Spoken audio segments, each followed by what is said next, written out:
খ্ৰীষ্টীয় বিশ্বাসে মানুহৰ সম্পৰ্কত কেনেদৰে প্ৰভাৱ পেলায়?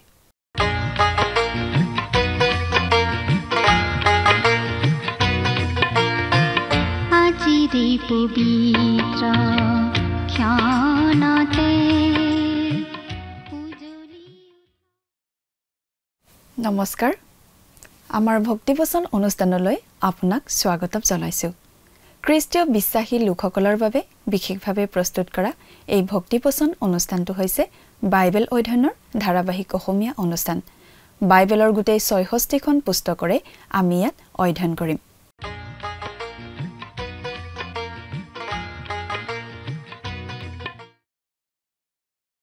প্ৰিয় দৰ্শক, আপুনি যদি আমাৰ এই অনুষ্ঠানটো নিয়মিতভাৱে শুনি আছে তেনেহলে আপুনি নিশ্চয় জানে যে আমি আমাৰ আগৰটো অনুষ্ঠানত বাইবেলৰ এখন পুস্তকৰ অধ্যয়নৰ সামৰণি মাৰিছিলোঁ।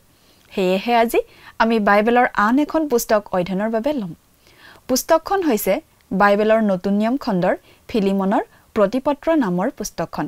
আজিৰ অনুষ্ঠানতে এই ফিলিমন পুস্তকখনৰ অধ্যয়নৰ সামৰণি পৰিব। এই পত্ৰখন লিখিছিল ৰোমত বন্দী হৈ থকা পাচনি পৌলে কলচিত থকা ফিলিমন নামৰ খ্ৰীষ্টীয় বিশ্বাসী ভাই এজনলৈ। পত্ৰখন কঢ়িয়াই আনিছিল উনিচিম নামৰ লোক এজনে। উনিচিম আছিল ফিলিমনৰ দাস। তেওঁ পলাই গৈ ৰোমত পৌলক লগ পাইছিল আৰু পৌলৰ যোগেৰে খ্ৰীষ্টক গ্ৰহণ কৰিছিল। এই পত্ৰখনৰ মুখ্য উদ্দেশ্য হৈছে ঈশ্বৰৰ আগত আমাৰ বিৰুদ্ধে থকা গোচৰৰ ক্ষেত্ৰত তেওঁ আমাৰ বাবে খ্ৰীষ্টৰ যোগেৰে যি কৰিলে তাৰ যোগেৰে আমাৰ প্ৰতি থকা খ্ৰীষ্টৰ প্ৰেম প্ৰকাশ কৰা। খ্ৰীষ্টই আমাৰ বাবে যি কৰিলে সেই কথাটোৰ সুন্দৰ ছবি এখন ইয়াত আমি পাওঁ। পৌলে লিখিছে, তেওঁ যদি তোমালৈ কিবা অন্যায় কৰিছে তেনেহলে সেই সকলো মোৰ হিচাপত ধৰিবা। সকলো ধাৰ মই পৰিশোধ কৰিম। ইয়াৰ মাজেৰে আমি মনত পেলাব পাৰোঁ যে খ্ৰীষ্টই আমাৰ ঠাই ল'বলৈ আৰু আমাৰ সকলো পাপ তেওঁৰ ওপৰত আৰোপ কৰিবলৈ সন্মত হৈছে।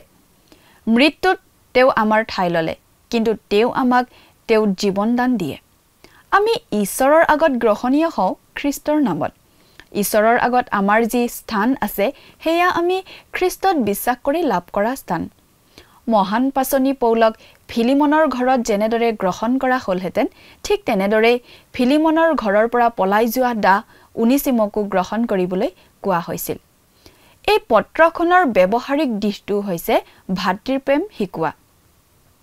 পৌলে কাৰাগাৰৰ পৰা লিখা আন পত্ৰসমূহত প্ৰভু আৰু দাসৰ মাজত নতুন সম্পৰ্কৰ বিষয়ে কৈছিল। ইয়াত তেওঁ এই নতুন সম্বন্ধটোৱে কেনেকৈ কাম কৰিব তাক প্ৰদৰ্শন কৰিছে। এই লোকসকল এতিয়া খ্ৰীষ্টত ভাই ভনী আৰু তেওঁলোকেও তেনেকৈয়ে কাম কৰিব লাগিব। মানুহৰ মাজৰ সকলো সমস্যাৰ একমাত্ৰ সমাধান এইটোৱে। কথাবোৰ অধিক বহলাই চাবলৈ আহকচোন। এতিয়া আমি মূল আলোচনাটোৰ মাজলৈ আগবাঢ়ি যাওঁ। প্ৰিয় শ্ৰোতা, আপোনাৰ নিশ্চয় মনত আছে আমি যোৱা অনুষ্ঠানত বাইবেলৰ এখন পুস্তকৰ অধ্যয়নৰ সামৰণি মাৰিছিলোঁ। গতিকে আমি আজিৰ অনুষ্ঠানত বাইবেলৰ আন এখন পুস্তকৰ অধ্যয়ন আৰম্ভ কৰিম। আচলতে আমি আজি এনে এখন পুস্তক অধ্যয়ন কৰিবলৈ হাতত লৈছোঁ যিখনৰ মাত্ৰ এটাই অধ্যায়। আপুনি কি জানি অনুমান কৰিব পাৰিছে? এই পুস্তকখনৰ নাম হৈছে ফিলিমনৰ প্ৰতি পত্ৰ। বাইবেলৰ নতুন নিয়ম খণ্ডৰ তিতৰ প্ৰতি পত্ৰ নামৰ পুস্তকখনৰ ঠিক পাছতেই আৰু ইব্ৰীবিলাকৰ প্ৰতি পত্ৰৰ ঠিক আগতে এই ফিলিমনৰ প্ৰতি পত্ৰ নামৰ পুস্তকখন আপুনি পাব। অতি চুটি পুস্তক, কিন্তু চুটি পুস্তক হ'লেও এই ফিলিমনৰ প্ৰতি পত্ৰৰ মাজেদিও ঈশ্বৰে আমাক ক'বলগীয়া বহুতো কথা নিশ্চয় আছে। এই পত্ৰখন আচলতে পাচনি পৌলে লিখা এখন ব্যক্তিগত চিঠি, কোনো মণ্ডলীলৈ লিখা চিঠি নহয়। ফিলিমন কলচি নামৰ ঠাইত বাস কৰিছিল। আজি সেই ঠাইত কোনো নগৰ নাই, কিন্তু পৌলৰ দিনত এখন ডাঙৰ নগৰ আছিল। তাত থকা মণ্ডলীলৈ পৌলে এখন চিঠি লিখিছিল আৰু সেইখন হৈছে কলচিয়াবিলাকৰ প্ৰতি পত্ৰ। আৰু সেই পত্ৰ আমি ইতিমধ্যে অধ্যয়ন কৰি আহিছোঁ। সেই সময়ত সমাজত দাস প্ৰথাৰ প্ৰচলন আছিল। দাস মানে একেবাৰে কিনা গোলাম। মালিকে দাসক জীৱ-জন্তুৰ নিচিনা ব্যৱহাৰ কৰিব পাৰিছিল। বজাৰত দাসৰ কিনা বেচা চলিছিল। দাসৰ কোনো স্বাধীনতা নাছিল, কোনো সন্মান নাছিল। সেই কলচীতেই ফিলিমন নামৰ এই ধনী লোকজন বাস কৰিছিল আৰু তেওঁ খ্ৰীষ্টক ত্ৰাণকৰ্তা বুলি গ্ৰহণ কৰিছিল। এই ফিলিমনৰো এজন দাস আছিল। তেওঁৰ নাম আছিল অনিচিম। তেওঁৰ আন দাসো আছিল নিশ্চয়, কিন্তু অনিচিমো তেওঁৰ এজন দাস আছিল। এই অনিচিম এবাৰ সুবিধা পাই ফিলিমনৰ ঘৰৰ পৰা পলাই গৈছিল। পলাই গৈ একেবাৰে ৰোম নগৰ পাইছিলগৈ আৰু সেই ৰোম নগৰতেই অনিচিমে পাচনি পৌলক লগ পাইছিল আৰু যীশুখ্ৰীষ্টৰ বিষয়ে জানিব পাৰিছিল। অনিচিমে যীশুখ্ৰীষ্টকেই নিজৰ ত্ৰাণকৰ্তা বুলি গ্ৰহণ কৰিছিল। যীশুখ্ৰীষ্টক গ্ৰহণ কৰি অনিচিম সম্পূৰ্ণ নতুন ব্যক্তি হৈছিল, কাৰণ তেওঁ পবিত্ৰ আত্মাৰ যোগেদি নতুন জন্ম লাভ কৰিছিল। অতীতত কৰা ভুলৰ শুধৰণি তেওঁ কৰিব বিচাৰিছিল। তেওঁ নিশ্চয় পাচনি পৌলক কৈছিল, পৌল, মই এটা কথা স্বীকাৰ কৰিব খোজোঁ। আচলতে মই মালিকৰ ওচৰৰ পৰা পলাই অহা দাস। মই এতিয়া খ্ৰীষ্টক গ্ৰহণ কৰি নতুন সৃষ্টি হ'লোঁ। মই কি কৰা উচিত? পাচনি পৌলে নিশ্চয় এনেদৰে কৈছিল, তুমি আকৌ তোমাৰ গৰাকীৰ ওচৰলৈ ঘূৰি যোৱা উচিত, কাৰণ তোমাৰ ওপৰত তেওঁৰহে স্বত্ব আছে। সেই কথাটো অনিচিমে নিশ্চয় মানি লৈছিল আৰু আকৌ তেওঁ ফিলিমনৰ ওচৰলৈ ঘূৰি আহিছিল। পাচনি পৌলে ফিলিমনলৈ এই চিঠিখন লিখি পঠিয়াইছিল, তেওঁ যাতে অনিচিমক আকৌ গ্ৰহণ কৰে, ভালদৰে গ্ৰহণ কৰে। পাচনি পৌলে ফিলিমনলৈ লিখা এই পত্ৰখন যদিও অতি চুটি, ইয়াৰ মাজত আমি দেখিবলৈ পাওঁ মানৱৰ প্ৰতি খ্ৰীষ্টৰ প্ৰেমৰ কথা, আৰু দ্বিতীয়তে আমি বুজি পাওঁ খ্ৰীষ্টীয় বিশ্বাসীৰ মাজত থাকিব লগা ভাতৃত্ব ভাৱৰ কথা। এইখিনি কথা মনত ৰাখি আমি এতিয়া পত্ৰখন এফালৰ পৰা চাই যাম। বাইবেলৰ পৰা পঢ়ি দিম। লগত যদি বাইবেল আছে অনুগ্ৰহ কৰি চাই যাব। ফিলিমনৰ প্ৰতি পত্ৰ 1 নম্বৰ পদ। যীশুখ্ৰীষ্টৰ বন্দিয়াৰ পৌল আৰু তিমথিয় ভাই, আমাৰ সহকাৰী আৰু প্ৰিয় ফিলিমন আৰু আপ্পিয়া ভনী। পৌলে ইয়াত নিজকে পাচনি বুলি লিখা নাই, কাৰণ মূলতঃ এইখন এখন ব্যক্তিগত চিঠি। তেওঁ বিশেষভাৱে মণ্ডলীলৈ লিখাৰ সময়তহে নিজকে খ্ৰীষ্টৰ পাচনি বুলি চিনাকি দিছিল। এই চিঠিখন তেওঁ অতি ব্যক্তিগত ভাৱতহে লিখিছিল, কিন্তু চিঠিখনৰ গুৰুত্ব ইমানেই যে ঈশ্বৰে আজি এই চিঠিখন ৰাজহুৱা চিঠি কৰি পেলালে। যীশুখ্ৰীষ্টৰ বন্দিয়াৰ পৌল। পৌল ৰোমত বন্দী হৈ আছিল। তেওঁ নিশ্চয় কাৰাগাৰৰ পৰাই এই চিঠিখন লিখিছিল। তেওঁ কাৰাগাৰৰ পৰা ইফিচিয়াবিলাকৰ প্ৰতি পত্ৰ, ফিলিপিয়াবিলাকৰ প্ৰতি পত্ৰ, কলচিয়াবিলাকৰ প্ৰতি পত্ৰ আদি পত্ৰকেইখনো লিখিছিল। পৌল আছিল খ্ৰীষ্টৰ বন্দিয়াৰ, অৰ্থাৎ প্ৰভু যীশুখ্ৰীষ্টইহে তেওঁক কাৰাগাৰত ৰাখিছে, সেই ভাৱটো প্ৰকাশ পাইছে। অৰ্থাৎ প্ৰভু যীশুখ্ৰীষ্টৰ শুভবাৰ্তা ঘোষণা কৰাৰ বাবেই তেওঁ যে কাৰাগাৰত থাকিবলগীয়া হৈছে, সেই কথাটো প্ৰকাশ পাইছে। পাচনি পৌলে নিশ্চয় এনেদৰে ক'ব পাৰে, প্ৰভু যীশুৰ ইচ্ছামতেহে মই ৰোমৰ কাৰাগাৰত বন্দী হৈ আছোঁ। যেতিয়া তেওঁ ইচ্ছা কৰে, মই মুক্ত হোৱাটো বিচাৰে, মই নিশ্চয় কাৰাগাৰৰ পৰা মুক্তি পাম। যদি তেওঁৰ ইচ্ছা হয় মোৰ বেমাৰ হ'ব লাগে, মই বেমাৰত পৰিম।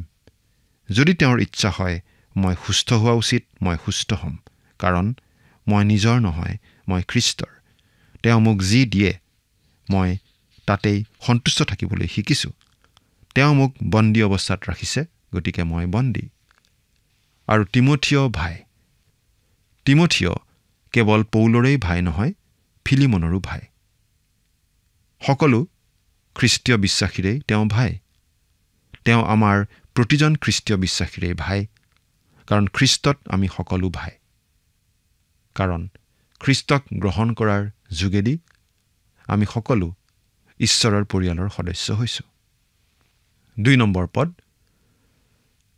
আমাৰ সহসেনা আৰ্খিপ্প আৰু তোমাৰ ঘৰত গোট খোৱা মণ্ডলী এই সকলোবিলাকৰ সমীপলৈ। খুব সম্ভৱ আপ্পিয়া আছিল ফিলিমনৰ পত্নী। আমি অৱশ্যে সম্পূৰ্ণ দৃঢ়তাৰে কথাটো ক'ব নোৱাৰোঁ।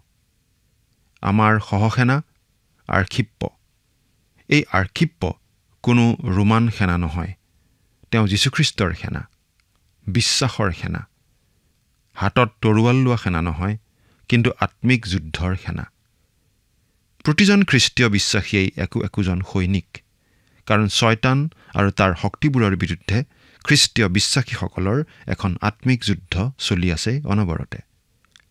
ঈশ্বৰৰ বাক্যই খ্ৰীষ্টীয় বিশ্বাসীজনৰ অস্ত্ৰ। তোমাৰ ঘৰত গোট খোৱা মণ্ডলী।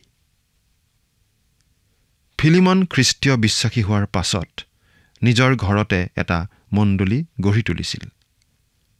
আজি আমাৰ বাবে গীৰ্জাঘৰটো ইমান গুৰুত্বপূৰ্ণ হৈ পৰিছে যে স্থানীয় মণ্ডলীৰ প্ৰকৃত গুৰুত্বৰ কথা আমি প্ৰায়েই পাহৰি যাওঁ। পাচনি পৌলৰ দিনৰ স্থানীয় মণ্ডলী মানে এটা সুন্দৰ প্ৰকাণ্ড গীৰ্জাঘৰ নাছিল। খ্ৰীষ্টীয় বিশ্বাসীসকলে মানুহৰ ঘৰতহে গোট খাইছিল।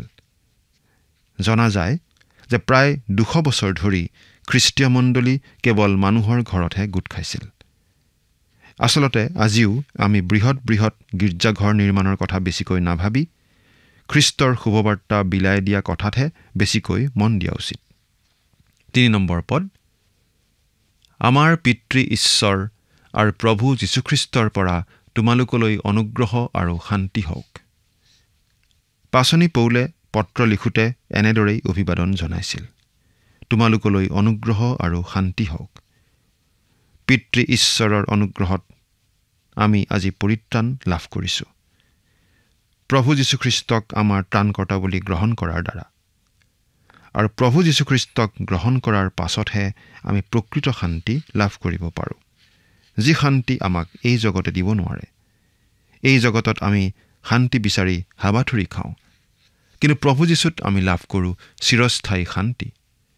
নানা দুখ কষ্টেৰে ভৰা এই জগতত আমি স্থায়ী শান্তি লাভ কৰোঁ, যি শান্তি আহে আমাৰ অন্তৰৰ ভিতৰৰ পৰা। 4 নম্বৰ পদ, প্ৰভু যীশুলৈ আৰু সকলো পবিত্ৰ লোকলৈকো তোমাৰ যি প্ৰেম আৰু বিশ্বাস। ফিলিমনৰ জীৱনটো আছিল সাক্ষ্যপূৰ্ণ জীৱন। পাচনি পৌলে তেওঁক প্ৰশংসা কৰিছে। ফিলিমনে প্ৰভু যীশু আৰু সকলো পবিত্ৰ লোকলৈ বিশেষ প্ৰেম প্ৰদৰ্শন কৰিছিল, বিশেষ বিশ্বাস প্ৰদৰ্শন কৰিছিল। পবিত্ৰ লোক মানে খ্ৰীষ্টীয় বিশ্বাসীসকলক বুজোৱা হৈছে।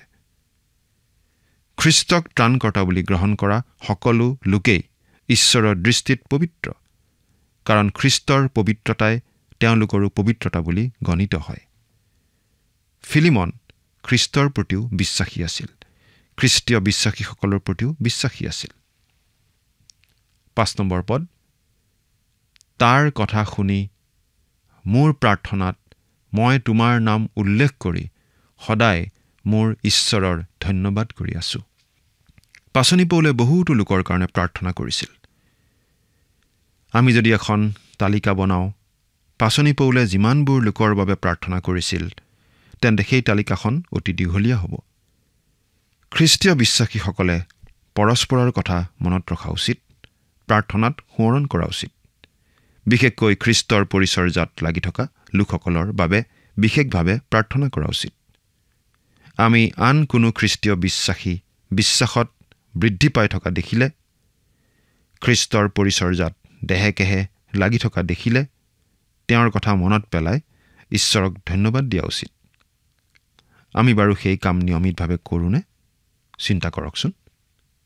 6 নম্বৰ পদ, তোমাৰ বিশ্বাসৰ সহভাগিতা যেন আমাত থকা সকলো উত্তম বিষয়ৰ জ্ঞানত খ্ৰীষ্টৰ অৰ্থে কাৰ্যসাধক হয়, এনে প্ৰাৰ্থনা কৰোঁ।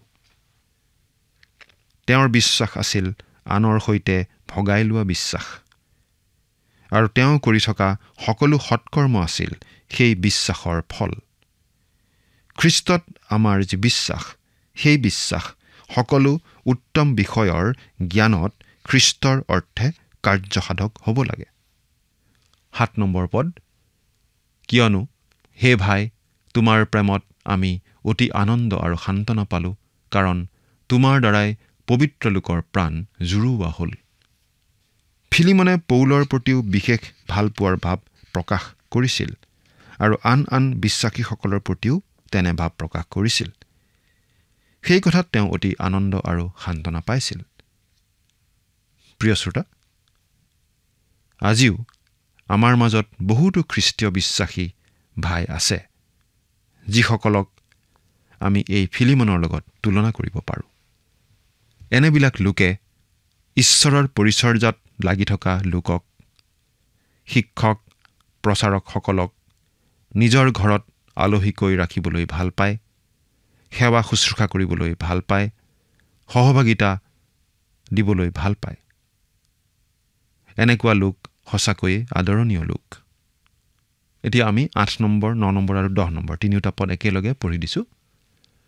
এতেকে যি উচিত সেই বিষয়ে তোমাক আজ্ঞা দিবলৈ যদিও খ্ৰীষ্টত মোৰ অতি সাহ থাকে, তথাপি মই প্ৰেমৰ কাৰণে তাতকৈ মিনতিহে কৰিছোঁ।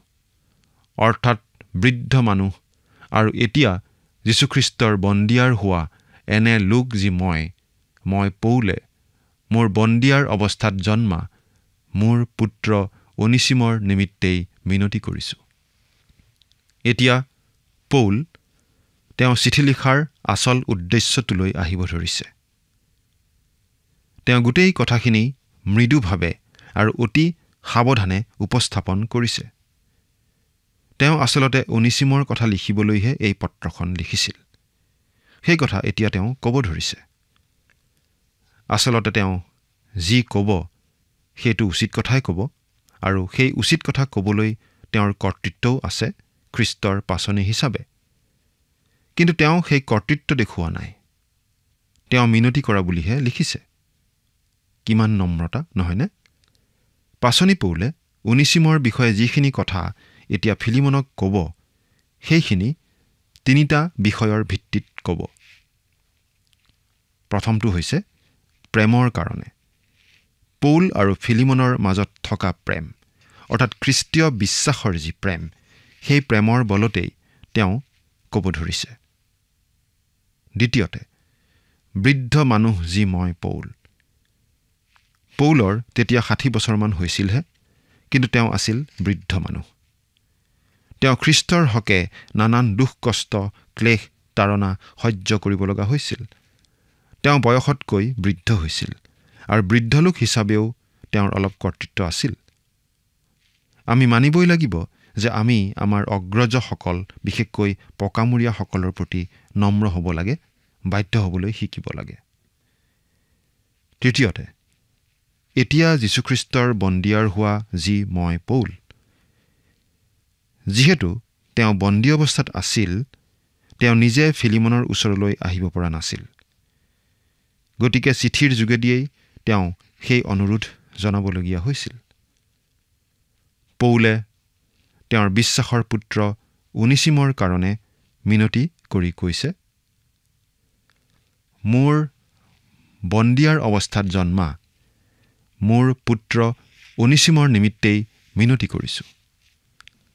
পৌল বন্দী অৱস্থাত থাকোঁতেই অনিচিমক লগ পাইছিল, আৰু অনিচিমৰ আগত খ্ৰীষ্টৰ শুভবাৰ্তা বিলাইছিল। অনিচিমে খ্ৰীষ্টক ত্ৰাণকৰ্তা বুলি গ্ৰহণ কৰিছিল। গতিকে অনিচিম পৌলৰ বিশ্বাসৰ পুত্ৰ। এতিয়া তেওঁ অনিচিমৰ কাৰণে মিনতি কৰি এই পত্ৰখন ফিলিমনলৈ লিখিছে। 11 নম্বৰ পদ, তেওঁ আগেয়ে তোমালৈ অনুপকাৰী আছিল, কিন্তু এতিয়া তোমালৈ আৰু মোলৈকো উপকাৰী হ'ল। আচলতে অনিচিম নামটোৰ অৰ্থ হৈছে উপকাৰী। পৌলে যে শব্দক লৈ খেলা কৰিব পাৰে, তাৰ সুন্দৰ উদাহৰণ আমি ইয়াত দেখিছোঁ। পৌলে কৈছে, যেতিয়া তোমাৰ লগত অনিচিম অৰ্থাৎ উপকাৰী আছিল, তেতিয়া তেওঁ তোমাৰ অনুপকাৰী আছিল। কিন্তু এতিয়া তোমাৰ লগত সেই উপকাৰী নাই, কিন্তু এতিয়া তেওঁ উপকাৰী হৈছে। অৰ্থাৎ অনিছিম ফিলিমনৰ লগত থাকোঁতে দাস হিচাপে একো উপকাৰী নাছিল। হয়তো সদায় কামত ফাঁকি দিছিল, কাৰণ তেওঁৰ মন নাছিল। কিন্তু এতিয়া অনিছিম খ্ৰীষ্টীয় বিশ্বাসী হ'ল। অনিছিম সলনি হ'ল। সেইবাবে পৌলে কৈছে, এতিয়া তেওঁ তোমাৰ উপকাৰী হ'ল, তুমি তেওঁক গ্ৰহণ কৰা, এয়ে মোৰ মিনতি। 12 নম্বৰ পদ, যিজন মোৰ প্ৰাণপ্ৰিয় আছিল তাকেই মই তোমাৰ তালৈ ফিৰাই পঠালোঁ। অনিছিম পৌলৰ অতি মৰমৰ পুত্ৰ আছিল, বিশ্বাসৰ পুত্ৰ। কিন্তু তেওঁ অনিছিমক ফিলিমনৰ ওচৰলৈ পঠিয়াই দিছে। 13 নম্বৰ পদ, শুভবাৰ্তাৰ নিমিত্তে হোৱা মোৰ বন্ধনত তোমাৰ সলনি তেওঁ যেন মোৰ পৰিচৰ্যা কৰে, এই কাৰণে ময়েই নিজৰ নিমিত্তে তেওঁক ৰাখিব খুজিছিলোঁ। অনিছিমক পৌলে নিজৰ লগত ৰাখিবলৈ পালেই ভাল পালেহেঁতেন, কাৰণ পৌল বন্দীশালত আছিল, অতি কষ্টত আছিল। গতিকে তেওঁৰ আলপৈচান ধৰিবলৈ কোনোবা লগত থাকিলে তেওঁৰ সুবিধা হ'লহেঁতেন। সেইকাৰণে তেওঁ লিখিছে, অনিছিমক ময়েই নিজৰ লগত ৰাখিব খুজিছিলোঁ। 14 নম্বৰ পদ, কিন্তু তোমাৰ উপকাৰ যেন অনিচ্ছাৰে নহয় ইচ্ছাৰে হয়, এই কাৰণে তোমাৰ সন্মতৰ বিনে মই একো কৰিবলৈ ইচ্ছা নকৰিলোঁ। পৌলে কৈছে, মই অনিছিমক ৰখাটো উচিত নহ'লহেঁতেন, কাৰণ তেওঁ তোমাৰহে দাস, তোমাৰহে সম্পত্তি। গতিকে যদিও ৰাখিব লাগে, তোমাৰ সন্মতি হ'লেহে ৰাখিব পাৰিম। গতিকে অনিছিমক তোমাৰ ওচৰলৈ পঠালোঁ। এতিয়া আমাৰ মনত প্ৰশ্ন উঠিব পাৰে, ফিলিমনে বাৰু অনিছিমক আকৌ পৌলৰ ওচৰলৈ ঘূৰাই পঠিয়াইছিল নেকি? সেই কথা আমি ক'ব নোৱাৰোঁ। কিন্তু আমাৰ এনেকুৱা লাগে, অনিছিমক আকৌ হয়তো পৌলৰ ওচৰলৈ পঠাই দিয়া হৈছিল তেওঁৰ সেৱা শুশ্ৰূষা কৰিবলৈ। 15 নম্বৰ পদ, কাৰণ কিজানি তুমি তেওঁক সদাকাললৈকে পাবৰ কাৰণেহে তাক কিছুকাললৈ পৃথক কৰা হৈছিল। অনিছিম কিছুদিনৰ কাৰণে হেৰাইছিল, কিন্তু হেৰুৱা বাবেহে তেওঁ পৌলক লগ পালে, খ্ৰীষ্টক বিশ্বাস কৰিলে, আৰু এতিয়া চিৰদিনৰ বাবে ফিলিমনৰ হ'ল। 16 নম্বৰ পদ, পালেও দাসৰ দৰে আৰু নহয়, দাসতকৈ শ্ৰেষ্ঠ প্ৰিয় ভাই যেন হয়, তেওঁ মোলৈ অধিক প্ৰিয়, কিন্তু তাতকৈ মাংস আৰু প্ৰভু এই উভয়ৰ সম্বন্ধে তোমালৈ কিমান অধিক প্ৰিয়। অনিছিমক ফিলিমনে ঘূৰাই পালে, কিন্তু এতিয়া সম্বন্ধটো সলনি হ'ল।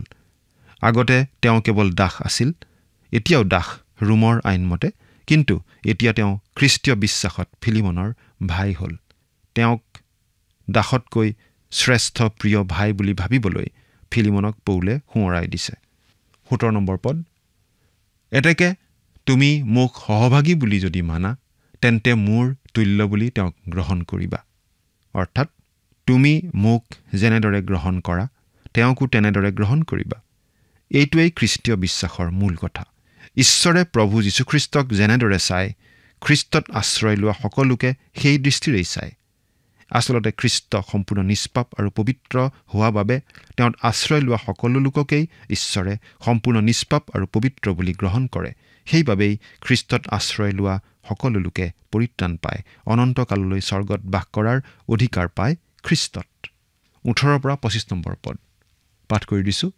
আৰু তেওঁ যদি তোমাৰ কিবা অন্যায় কৰিলে বা ধৰুৱা হৈছে, তেন্তে তাক মোৰ বুলিয়েই গণনা কৰিবা, ময়েই খুজিম। ইয়াকে মই পৌলে নিজ হাতে লিখিলোঁ, কিয়নো তুমি যে মোৰ ধাৰস্বৰূপে নিজকে দিবলগীয়া আছা, ইয়াকে মই তোমাক নকওঁ। হয় ভাই, প্ৰভুৰ সম্বন্ধে মই তোমাৰ পৰা আনন্দ পালে বৰ ভাল হয়। তুমি খ্ৰীষ্টত মোৰ প্ৰাণ জুৰুওৱা। তোমাৰ আজ্ঞাধীনতাত দৃঢ় প্ৰত্যয় কৰি মই লিখিলোঁ, আৰু মই যি ক'লোঁ তাতকৈও তুমি অধিক কৰিবা বুলি জানিছোঁ। কিন্তু সেই একে সময়তে মোলৈ এটা থকা ঠাই যুগুত কৰি ৰাখিবা, কিয়নো তোমালোকৰ প্ৰাৰ্থনাৰ দ্বাৰাই মোক তোমালোকলৈ দান কৰা হ'ব বুলি আশা কৰিছোঁ। খ্ৰীষ্ট যীশুৰ সম্বন্ধে মোৰ লগৰ বন্দিয়াৰ ইপাফ্ৰাই তোমাক মংগলবাদ কৰিছে, আৰু মাৰ্ক, আৰিষ্টাৰ্ক, ডিমা আৰু লোক মোৰ এই সহকাৰীবিলাকেও কৰিছে। আমাৰ প্ৰভু যীশুখ্ৰীষ্টৰ অনুগ্ৰহ তোমালোকৰ আত্মাৰ লগত থাকক। আমেন। তেওঁ যদি কিবা দিবলগীয়া আছে ময়েই দিম। খ্ৰীষ্টইও ঠিক একে কামেই কৰিলে। আমি ঈশ্বৰৰ ওচৰত ধৰুৱা আছিলোঁ, কাৰণ আমি স্বভাৱতেই পাপী, পাপৰ বেচ মৃত্যু, কিন্তু খ্ৰীষ্টই আমাৰ হৈ সেই ধাৰ খুজিলে। আমাৰ পাপৰ শাস্তি তেওঁ ল'লে, তেওঁ আমাৰ হৈ ক্ৰুচত মৃত্যুবৰণ কৰিলে। গতিকে আমাৰ ধাৰ খোজা হৈ গ'ল। এতিয়া আমি আৰু সেই শাস্তি পাব লগা নহয়। প্ৰভু যীশুৱেই মোৰ ত্ৰাণকৰ্তা। তেওঁ পিতৃ ঈশ্বৰক কয়, অমুকাই যদি তোমাৰ কিবা অন্যায় কৰিলে বা ধৰুৱা হৈছে, তেন্তে তাক মোৰ বুলিয়েই গণনা কৰিবা ময়েই খুজিলোঁ। প্ৰিয় শ্ৰোতা, ঈশ্বৰৰ ওচৰত মোৰ আৰু একো ধাৰ নাই। মই মুক্ত, কাৰণ মোৰ হৈ প্ৰভু যীশুৱে খুজিলে, কাৰণ মই প্ৰভু যীশুক ত্ৰাণকৰ্তা বুলি গ্ৰহণ কৰিলোঁ। আপুনি বাৰু তেনেদৰে ক'ব পাৰেনে? চিন্তা কৰি চাওকচোন। ঈশ্বৰে আপোনাক আশীৰ্বাদ কৰক। আমেন।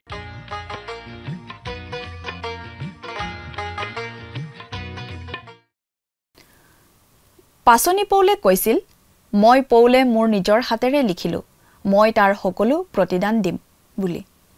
ঠিক একেদৰে প্ৰভু যীশুখ্ৰীষ্টই আমাৰ পাপৰ সমগ্ৰ ঋণ পৰিশোধ কৰিবলৈ নিজৰ প্ৰাণ দিলে আৰু তেওঁৰ তেজ বুৱাই দিলে। পৌলেই ফিলিমনক প্ৰভু যীশুৰ ওচৰলৈ লৈ গৈছিল। তাৰ বাবে তেওঁ কেতিয়াও আচলতে পৌলক একো প্ৰতিদান দিব নোৱাৰিলেহেঁতেন। কিন্তু পাচনি পৌলে উনিচিমৰ বাবে ফিলিমনক বিশেষভাৱে অনুৰোধ কৰিছিল।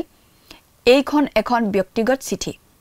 পৌলে ফিলিমনৰ ওপৰত আস্থা প্ৰকাশ কৰিছিল আৰু প্ৰকৃততে তেওঁ অনুভৱ কৰিছিল যে ফিলিমনে তেওঁ বিচৰাতকৈও অধিক কৰিব। অনুৰোধ কৰাতকৈ অধিক কৰাটো প্ৰকৃত বিশ্বাসীসকলৰ বৈশিষ্ট্য। কোনোবাই আমাক জোৰকৈ এমাইল বাট নিলে তেওঁৰ লগত আৰু এমাইল যাব লাগে বুলি প্ৰভু যীশুৱে শিকাইছিল। ফিলিমনৰ প্ৰতিপত্ৰ নামৰ পুস্তকখনৰ অধ্যয়নৰ ইমানতে সামৰণি পৰিল। আমাৰ পৰৱৰ্তী অনুষ্ঠানত আমি বাইবেলৰ আন এখন পুস্তকৰ অধ্যয়ন আৰম্ভ কৰিম। আজিলৈ আমাৰ অনুষ্ঠানটো ইমানতে সামৰণি মাৰিছোঁ। পৰৱৰ্তী অনুষ্ঠানত আপোনালোকক পুনৰ লগ পোৱাৰ আশা ৰাখিলোঁ। সামৰণি মৰাৰ আগতে আহকচোন আমি খন্তেক প্ৰাৰ্থনাত মূৰ দিওঁ। স্বৰ্গত থকা অতি মৰমীয়াল দয়ালু পিতৃ ঈশ্বৰ, প্ৰভু তোমাক ধন্যবাদ দিছোঁ সুন্দৰ সময় তুমি আমাক দিয়াৰ বাবে। দয়ালু মৰমীয়াল পিতৃ ঈশ্বৰ, বিশেষকৈ সময়তে প্ৰাৰ্থনা কৰিছোঁ তোমাৰ চৰণত, যি তোমাৰ পবিত্ৰ বাক্য আমি অধ্যয়ন কৰিলোঁ, এই বাক্য বুজি পোৱাত তুমি প্ৰতিজনক সহায় কৰা আৰু এই বাক্যৰ মতে প্ৰভু আমি প্ৰত্যেকে যাতে নিজৰ জীৱন সলনি কৰি তোমাৰ পবিত্ৰ পথত যাতে পৰিচালিত হ'ব পাৰোঁ তেনে আশীৰ্বাদ কৰিবা। আৰু বিশেষকৈ প্ৰভু যিমান এই অনুষ্ঠানটি চাই থকা দৰ্শকসকল আছে, তেওঁলোকৰ জীৱনত প্ৰভু হয়তো অভাৱ অভিযোগ আছে বা ৰোগ ব্যাধিবিলাক আছে বা পৰিয়ালৰ বিভিন্ন চিন্তাবিলাক আছে, সকলো তোমাৰ হাতত সমৰ্পণ কৰিছোঁ। প্ৰভু তোমাৰ দয়ালু হাতেৰে তেওঁলোকৰ সকলো সমস্যাবিলাক প্ৰভু তুমি দূৰ কৰিবা আৰু তেওঁলোকে যাতে সদায় প্ৰভু তোমাক ধন্যবাদ দি প্ৰভু চলিবলৈ পাৰিব তেনে আশীৰ্বাদ কৰা। এই সকলো যাচনা মহান ত্ৰাণকৰ্তা প্ৰভু যীশুখ্ৰীষ্টৰ নামত অৰ্পণ কৰিছোঁ। আমেন।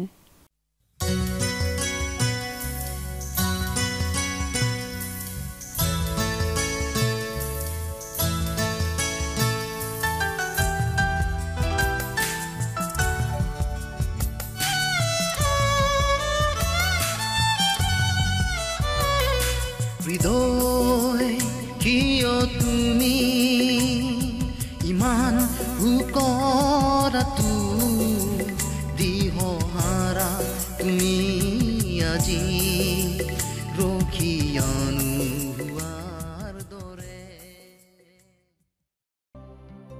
প্ৰিয় শ্ৰোতা দৰ্শক, আশা কৰোঁ ভক্তিবচন অনুষ্ঠানটি উপভোগ কৰি আপোনাৰ নিশ্চয় ভাল লাগিছে। এই বিষয়ে আপোনাৰ মতামত জানিব পাৰিলে আমি নথৈ আনন্দিত হ'ম। আপোনাৰ যদি আমাৰ এই অনুষ্ঠানটি উপভোগ কৰি ভাল লাগিছে তেন্তে অনুগ্ৰহ কৰি আমালৈ এটি মিছ কল দিয়কচোন। আপোনাৰ এটা মিছ কল আমাৰ বাবে অতি মূল্যৱান। প্ৰতিটো মিছ কল দিয়া সকলৰ মাজৰ পৰা এজন বিশেষ দৰ্শকক বাছি লৈ সপ্তাহৰ শেষত পুৰস্কৃতও কৰা হ'ব। মিছ কল দিয়া নম্বৰটো হৈছে 0444908125। আপোনাৰ যদি কিবা প্ৰাৰ্থনাৰ বিষয় থাকে বা অধিক জানিবলৈ ইচ্ছা কৰে তেন্তে টেলিফোনৰ মাধ্যমেৰেও আমাক যোগাযোগ কৰিব পাৰে। আমাৰ টেলিফোন নম্বৰটো হৈছে 7429840242। আপুনি আমালৈ ইমেইল অথবা পত্ৰযোগেও যোগাযোগ কৰিব পাৰে। তাৰ বাবে আমাৰ ইমেইল আইডি আৰু পোষ্টেল এড্ৰেছটো টিভি পৰ্দাত চাই লওকচোন। পুনৰ লগ পোৱাৰ আশাৰে আজিলৈ ইমানতে সামৰিছোঁ। ঈশ্বৰে আপোনাক আশীৰ্বাদ কৰক। ধন্যবাদ।